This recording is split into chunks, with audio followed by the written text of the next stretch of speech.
보신 것처럼 진통 끝에 국민연금이 주주권 행사를 강화하는 스튜어드십 코드를 도입했습니다.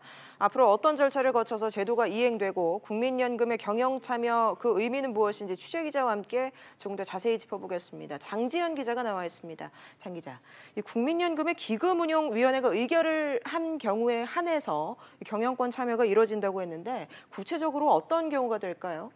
네, 오늘 막 결론이 나왔기 때문에 그 의결이 진행되는 구체적인 경우까지는 아직 정확하게 나오지 않았습니다. 하지만 앞서 박능후 보건복지부 장관이 회의 전 심각한 기업 가치 훼손으로 국민의 소중한 자산에 피해를 입히는 기업에 대해선 적극적 주주권을 행사하겠다고 했고, 이번 스튜어드십 코드 논의에 기름을 끼얹은 게 바로 한진그룹 오너일가 갑질 사태인 만큼 우선 총수일가의 전횡으로 기업 가치가 훼손될 경우가 가장 우선순위가 될 것으로 보입니다.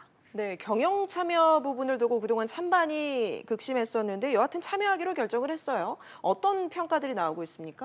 네, 현재 자본시장법상 국민연금이 경영 참여를 하기에는 현실적인 제약이 많습니다. 자본시장법상 기업 지분을 10% 이상 보유하면서 투자 목적을 단순 투자에서 경영 참여로 전환을 할 경우에 6개월 이내에 생긴 해당 기업 주식에 대한 매매 차익을 반환해야 합니다. 아울러 상장사 지분 5% 이상을 들고 있는 기관 투자자가 또 경영 참여를 하게 되면 지분 1% 이상만 사고 팔 때 또 공시를 해야 되는 의무가 있습니다. 이럴 경우에 국민연금으로서는 공시 부담과 투자 전략 노출 우려가 있다는 지적이 나오는데요. 그래서 전면적으로 모든 경우에 경영 참여 주주권을 행사하기에는 현실적으로 어려움이 따릅니다. 이 때문에 법령 개정도 추진하고 있는 상황인데요. 네. 하지만 이렇게 법 개정 전이라도 정말 필요하다고 판단될 때는 현실적인 제약에도 불구하고 경영 참여에 해당하는 주주권 행사에 나설 수 있도록 여지를 열어둔 겁니다. 국민연금이 단계적인 계획안을 내놨다고 하는데 어떤 내용인가요? 네, 우선 도입 초기인 올해 하반기에는 기업의 배당 정책 수립을 요구하기 위해서 이 비공개 대화 대상 기업을 늘리겠다고 밝혔습니다. 쉽게 말해서 당장은 국민연금의 수익 증대를 위해서 배당 정책에 신경을 쓰겠다는 겁니다.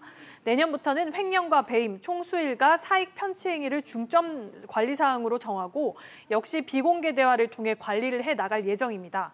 순수하게 사업을 하는 과정에서 나온 실적 악화보다는 총수일가가 사익을 위해 회사를 유용한 행위를 견제하겠다는 건데요.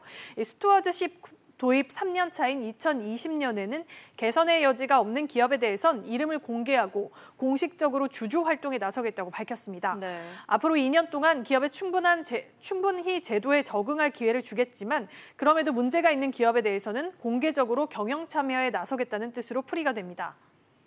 네, 이 도입 취지대로 이 국민연금은 주총거숙이라는 오명을 거두고 또 기업들은 또 투명성을 높일 수 있을지 주목을 해봐야겠군요. 장 기자 잘 들었습니다.